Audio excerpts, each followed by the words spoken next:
हिंदी अच्छी विषय की कक्षा में 12वीं कक्षा के सभी छात्राओं का स्वागत है। बच्चों, आज का हमारा उप विषय है नए और अप्रत्याशित विषयों पर लेखन।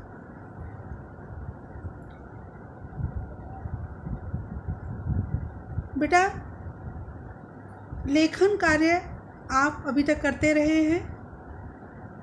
10वीं कक्षा में आप लोग निबंध लिखते थे, पत्र लिखते थे। 11वीं कक्षा में आपका थोड़ा सा विषय चेंज हुआ। निबंध की जगह आपको दी गई स्थिति पर या दी गई जो विषय वस्तु थी उस पर आपसे लेखन कराया गया। पत्र लेखन 11th में भी थे। 12th क्लास में आपका विषय थोड़ा सा बदला है और ये 5 नंबर का आपका जो लेखन कार्य आएगा, जिसका विषय है नए और अप्रत्याशित विषयों पर लेखन। विषय पर चर्चा करने से पहले मैं आपका थोड़ा सा पूर्व ज्ञान परीक्षण करना चाहूँगी कि भाषा के कितने रूप होते हैं। आप सभी को मालूम है, भाषा के 2 रूप होते हैं, मौखिक भाषा और लिखित भाषा। इसी प्रकार लेखन के भी 2 रूप होते हैं। लेखन का एक रूप होता है विषय को याद करके लिखना और दूसरा रूप होता है किसी विषय को मौलिक रूप से लिखना। जिस विषय को हम याद करके लिखते हैं वो परंपरागत लेखन होता है और जिस विषय को मौलिक रूप से लिखते हैं उसे नए विषयों पर लेखन कहते हैं। उदाहरण के लिए, आपको टॉपिक मिले, आपको विषय मिले कि प्रदूषण की समस्या पर लेखन करिए। आप अपनी किताबों का सहारा ले सकते हैं, नेट का सहारा ले सकते हैं और ये विषय आपको बहुत जगह मिल जाएगा। आप वहाँ से मदद ले सकते हैं, याद करके बहुत अच्छी तरह से ये लेखन कार्य कर लेंगे। इसी तरह से समय का महत्व, अनुशासन का महत्व, ऐसे विषय हैं जो बहुत समय से चले आ रहे हैं और जिनसे आप भली भांति परिचित हैं। लेकिन अचानक कोई आपको नया विषय दे दिया जाए, जैसे मेरा फ़ोन मेरा दोस्त, दीवार घड़ी, कि इस पर लेखन करिए, तो आप देखेंगे कि किताबें आपकी कोई मदद नहीं करेगी। आपको खुद सोचना होगा, खुद अपने विचारों को, भावों को संकलित करके लिखना होगा। तो हमने देखा कि नए एवं अप्रत्याशित विषयों पर जब हम लेखन कार्य करते हैं तो हमें स्वयं विचार करना होता है और अपने भावों को, अपने विचारों को कल्पना के साथ जोड़कर मौलिक रूप में प्रस्तुत करना होता है। ये जो मौलिक शब्द है, इसके मूल में जो शब्द है वो मूल है, यानी मूल शब्द में एक प्रत्यय लगा के मौलिक शब्द बनाया गया है। मूल का अर्थ है वास्तविक, अर्थात निजी, अर्थात बिना कहीं से देखा या याद किया हुआ। इस प्रकार यदि हम कहें कि नए और अप्रत्याशित विषय क्या होते हैं, तो बहुत आसानी से हम परिभाषित कर सकते हैं कि ऐसे विषय जो एकदम नए हैं, और अप्रत्याशित माना कि जिनकी आशा या अपेक्षा नहीं की गई है।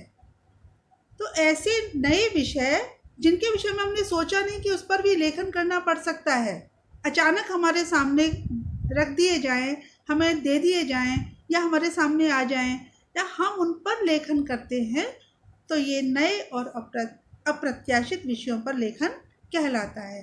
अतः किसी दिए गए नए विषय पर अपने भावों, विचारों को संकलित करके सुंदर और व्यवस्थित ढंग से लिखना ही नए एवं अप्रत्याशित विषयों पर लेखन कहलाता है। अब प्रश्न उठता है, आपके दिमाग में भी चल रहा होगा कि आखिर इसकी आवश्यकता क्या है, इसका महत्व क्या है। तो बच्चों, आप सब जानते हैं, महसूस करते हैं कि पुरानी चीज़ों पर काम करते करते कई बार ऊब सी होने लगती है, बोरियत सी होने लगती है। तो जब नई चीज़ें हमारे सामने आती हैं तो उसमें हमारा जो रुचि है, हमारा जो इंटरेस्ट है, वो ज़्यादा बनता है और हम ज़्यादा उत्साह और ज़्यादा जोश से काम करते हैं। इसी तरह से नए विषय जब हमारे सामने आते हैं तो उन पर सोच विचार करने की हमें प्रेरणा मिलती है। जीवन में सफलता के लिए बहुत आवश्यक है कि हमारी जो अभिव्यक्ति क्षमता है, हमारा जो भाषा ज्ञान है, वो बहुत अच्छा हो। किसी भी विषय पर हमें बोलना पड़े, लिखना पड़े, तो हम बहुत अच्छे से लिख पाएँ। तो भाषा के ऊपर कमांड, भाषा के ऊपर जो अधिकार है, अभिव्यक्ति के ऊपर जो अधिकार है, अभिव्यक्ति क्षमता की जो प्रवीणता है, कुशलता है, वो हमारी निजी, सामाजिक और व्यावसायिक ज़िंदगी की सफलता में बहुत काम आती है। तो नए और अप्रत्याशित विषयों पर जब हम अचानक दिए गए विषयों पर लिखते हैं, तो हमारी जो एक्सप्रेशन पावर है, अभिव्यक्ति की जो क्षमता है, उसमें भी वृद्धि होती है। नए विषयों पर सोचते समय नए-नए शब्द हमारे मन मस्तिष्क में आते हैं, तो हमारा जो शब्द भंडार है, उसमें भी वृद्धि होती है। और उससे भी अधिक कि नए विषयों पर सोचते समय ये जो नए विषय होते हैं, नई स्थितियों में पैदा होते हैं, हमारे आसपास से ही लिए जाते हैं, तो उन पर सोचते समय हम जब चारों ओर सामाजिक स्तर पर, राष्ट्रीय स्तर पर, अंतर्राष्ट्रीय स्तर पर सोचते हैं, तो आसपास के वातावरण के प्रति हमारी जागरूकता और हमारी एकाग्रता में भी वृद्धि होती है। तो हमने देखा कि नए और अप्रत्याशित विषयों पर जो लेखन कार्य आपसे कराया जा रहा है, उसका अपना एक उद्देश्य है, उसका अपना एक महत्व है। अच्छा लगता है, रुचि बढ़ती है, रोचकता का उसमें पुट रहता है, नई सोचने की प्रेरणा मिलती है, हमारी अभिव्यक्ति क्षमता में वृद्धि होती है, शब्द भंडार में वृद्धि होती है और जागरूकता एवं एकाग्रता में भी बढ़ोतरी होती है। लेकिन अभी कुछ बच्चों के मन में चल रहा होगा कि एग्ज़ाम में अचानक कोई नया विषय आ जाए तो उस पे लेखन कैसे किया जाए? समय भी कम होता है, समय की सीमा को भी ध्यान रखना है, 5 नंबर का है, छोड़ भी नहीं सकते और 150 शब्द कम भी नहीं होते, बहुत ज़्यादा भी नहीं है तो कम भी नहीं है। हमें उन शब्दों में ही अपने विषय को पूरी तरह से समायोजित करना है, पूरी तरह से स्पष्ट करना है, क्योंकि 5 में से 5 नंबर लेने और आते भी हैं। थोड़ा सा आप ध्यान से काम करेंगे तो ये 5 नंबर आपको हर हाल में प्राप्त होंगे। तो आइए थोड़ा सा इस पे विचार कर लेते हैं गतिविधि के माध्यम से कि कोई भी विषय जब आपके सामने आता है तो आप देखिए कि उसका आकार क्या है। 4-5 पॉइंट आपको दिमाग में रखने हैं। उसका रंग क्या है, उसकी बनावट क्या है, उसका इतिहास क्या है और उसकी उपयोगिता क्या है। और एक और पॉइंट है कि आप उस चीज़ को पसंद करते हैं या नापसंद करते हैं। तो पहले हमें उसके आकार को ध्यान में रखना है, उस पर थोड़ा सा सोच विचार करना है, उसके रंग को ध्यान में रखना है, उसकी बनावट, उसके इतिहास, उसकी उपयोगिता और अपनी पसंद नापसंद को अपने मन और मस्तिष्क में रखना है। इन बिंदुओं पर विचार करना और फिर इसके बाद अपने आप से 3 प्रश्न आप पूछेंगे। क्या है ये, कौन है और कैसे। क्या, कौन, कैसे। विषय क्या है, कैसे है और जो विषय जो हमें दिया गया है, जब हम इस पर लिखेंगे तो इसके साथ हमें और कौन कौन सी बातों को जोड़ के रखना है। अभी भी आपको लग रहा होगा कि बड़ा मुश्किल काम है, अभी स्पष्ट नहीं हुआ। चलिए एक उदाहरण के माध्यम से हम बात करते हैं। आपको एक विषय देते हैं, स्कूल में पीपल का पेड़। इस विषय पर आपको लिखना है। लेखन के लिए आपका विषय मिल गया आपको, स्कूल में पीपल का पेड़। आपसे कहा जाता है कि अपनी उत्तर पुस्तिकाओं में पीपल के पेड़ जो आपका स्कूल में है उसके विषय में एक एक शब्द अपनी कॉपी में आप लिखिए। सब बच्चे अपनी अपनी पेन और कॉपी साथ में रखेंगे और जितना मैं सोच पा रही हूँ बहुत सारे शब्द आएंगे, लेकिन उनमें से कुछ शब्द जो कॉमन आएंगे मैं उनको आपके सामने दिखा रही हूँ। पुराना, विशाल, हरा भरा, छाया, तना, आराम, ऑक्सीजन, देव वृक्ष, शीतल, शोभा, पूजा, आयुर्वेद, लहराता, डालियाँ। और भी बहुत सारे शब्द आ सकते हैं। ज़्यादा नहीं, सभी बच्चों को एक एक या दो दो शब्द लिखने के लिए बोला है। और जब सभी बच्चे अपना अपना शब्द बता देते हैं कक्षा में, तो चलिए उससे इन शब्दों की सहायता लेते हुए हम अपना अनुच्छेद लिखते हैं। आपको सबसे पहले अपना टॉपिक लिख देना है। और हमारा टॉपिक क्या है, एक बार फिर से मैं आपको दिखा देती हूँ। स्कूल में पीपल का पेड़, एक बार देख लीजिए ध्यान से। स्कूल में पीपल का पेड़, ये हाईलाइट कर दिया है मैंने। और इस टॉपिक पर हमें लेखन कार्य करना है। शब्द हमारे पास आ चुके हैं। उन शब्दों की सहायता लेते हुए चलिए हम अपना अनुच्छेद लेखन करते हैं। आप सभी जानते हैं अपने विद्यालय का नाम। शुरुआत हम यहीं से करते हैं। आपकी स्टार्टिंग अलग हो सकती है, आपका आरंभ करने का तरीका कुछ और हो सकता है। तो इसमें कोई निश्चित फॉर्मेट नहीं है कि जैसे मैंने शुरू किया है वैसे ही आपने शुरू करना है। आप कुछ अलग ढंग से भी शुरू कर सकते हैं। मेरे विद्यालय का नाम राजकीय कन्या उच्चतर माध्यमिक विद्यालय नंबर 2 मोलड़बंद है। विद्यालय के इको गार्डन के बीचों बीच एक पीपल का पेड़ है जो बहुत पुराना है। इसका मजबूत तना और असंख्य डालियां इसकी पुरातनता का सबूत है। इको गार्डन के बीचों बीच स्थित यह सुंदर वृक्ष सबको अच्छा लगता है। हमारी अध्यापिका ने हमें बताया कि पीपल का पेड़ दिन में ही नहीं, रात में भी ऑक्सीजन देता है और प्रदूषण को दूर करके हमारे वातावरण को शुद्ध बनाता है। पत्तों से लदी हुई डालियां हवा के साथ झूलती हुई मन को मोह लेती हैं।